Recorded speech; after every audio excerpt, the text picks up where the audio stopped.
When we look at streamers, we often see the good things, the money, the fame, and the fans. But many don't know that a lot of these famous streamers have had terrible upbringings, starting with Speed, who grew up squeezed into a 2-bedroom apartment with 2 younger siblings. His parents divorced when Speed was a kid, forcing him to live with his controlling mother. It was the hardest part regarding his growth as a streamer, and on multiple occasions, you can hear his mom getting mad at him whenever he hit a massive subscriber milestone.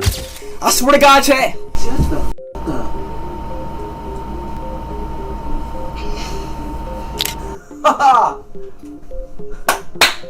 Shit, come on, turn me up! Speed even decided to wish her a happy Mother's Day on stream once, and all she did was hang up. Hello? Yeah. I just wanted to say happy Mother's Day, Mom, and I love you so much.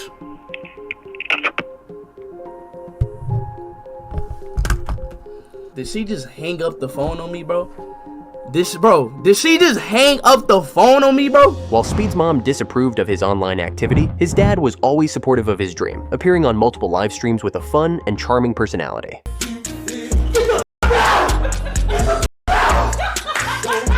But many fans within Speed's community understand his mom's frustration with her son's career, since she has to deal with loud noise 24/7, fireworks being lit off in his room, and even fans swatting their house. Not in any trouble. What the heck? Come to the back. Yo, bro. Hey. Hold on, I'll tell you why. Hey, Hold on. Hey, Let's go talk. We're gonna talk. Hey, I'll tell you why. All right, just listen to me. Okay. I am a popular streamer. I am a YouTuber, okay? Come on. I have 10... Let me talk. So guess what? Okay, If hold on. you're good, you may be out of these cuffs, but I know, but it's a call. that's why we gotta do our job. While Speed didn't have the best childhood, it's nothing compared to what streamer Valkyrie went through as a kid. Her parents divorced a total of 5 times with different people, growing up sharing a single bedroom with 3 siblings she hardly knew, also stacking shelves at a thrift store while her mom worked double shifts just to be able to pay the rent. On top of this, many of her siblings passed away at a young age, causing her father to become an alcoholic. My dad was incredibly verbal abusive to my mom. I do have older brothers. I had 3. I have 3 half brothers. One of them committed suicide when I was a kid. And I have 2 other half brothers, but they're all like in their 50s, so I wasn't close to them at all. It didn't really feel like I had brothers, you know what I mean? Do you still talk to them? No. After my dad passed away, I haven't spoken to them at all. My mom was divorced 3 times. My dad was divorced twice. My dad's first wife died in a car accident, and my oldest half brother passed away, and I think my dad held a lot of, I think that's what like drove my dad to have be an alcoholic, a heavy alcoholic, because of those losses. I think he blamed himself a lot for it.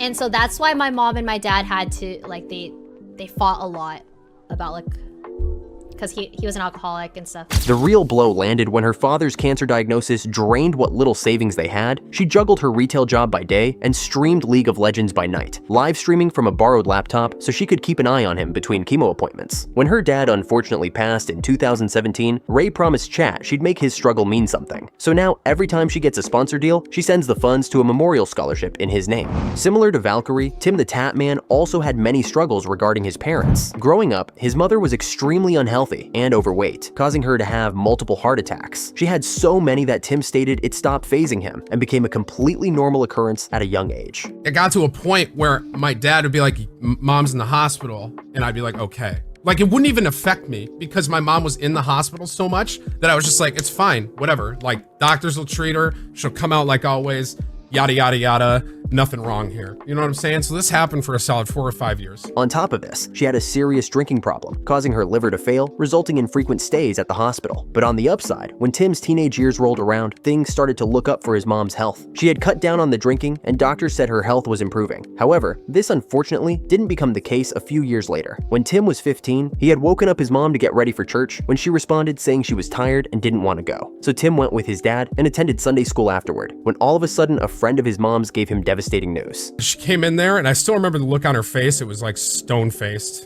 She had seen a ghost. And she came in, and she was like, Tim, you need to come with me.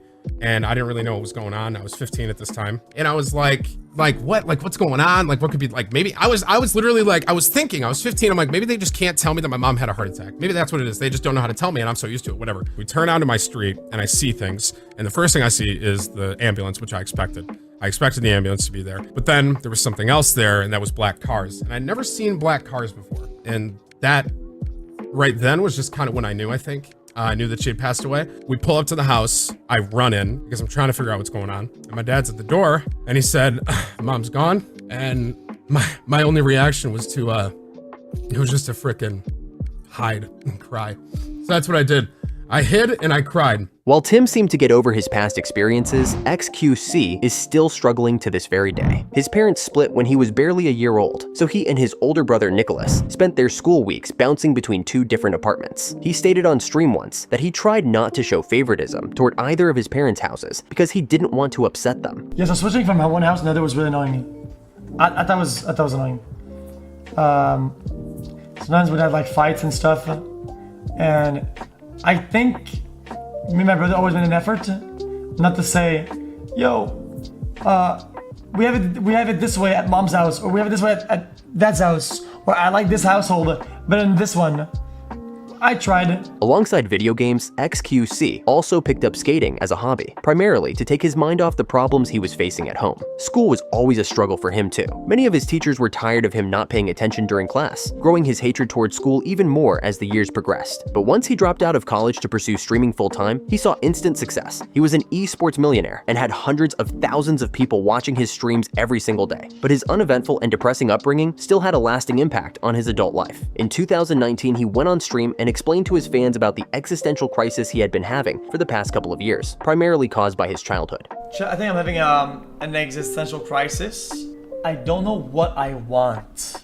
I don't know what I want. If there's no want, there's no get. If there's no get, I feel like everything loses structure. I don't know if I want to move over there, over here, maybe go back home, spend time here, spend time there. Maybe I want to do more cool shit here, more cool shit there, explore these ideas. I don't know what I want. Lastly, we have Asmongold. He grew up in Austin, Texas. His parents were divorced and he never got to see his father due to the fact he only lived with his mom. Money was consistently tight and his mom's health was always bad, not having the money to properly care for her, leaving a lot of her illnesses untreated. She just couldn't really do anything. It couldn't really do anything. We grew up really poor, so like actually seeking medical help is not necessarily the first line of defense. It's usually to sleep it off. Asmongold stated she would lay around in bed all day, smoke cigarettes, get high, and eat fast food, all while being hooked up to an oxygen machine, treating her for her advanced COPD, a progressive lung disease that makes it difficult to breathe over time. When he was a kid and learned that some of her habits were unhealthy, he tried his best to help her quit, even blaming himself for a part of the reason she never ended up changing. My mom, I lived with her, and for the past 10 years I've taken care of her. I've been in a way of a caretaker for her. She was overweight, she smoked, and she basically lived her life like a college freshman.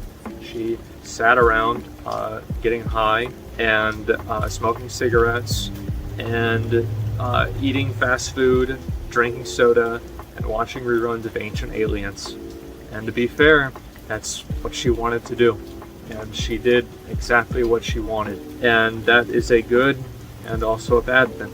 I tried for many years to try to get her to stop smoking and to try to get her to take her diet and her health more seriously. I learned about cigarettes, about how bad they were when I was like 8 or 9 years old.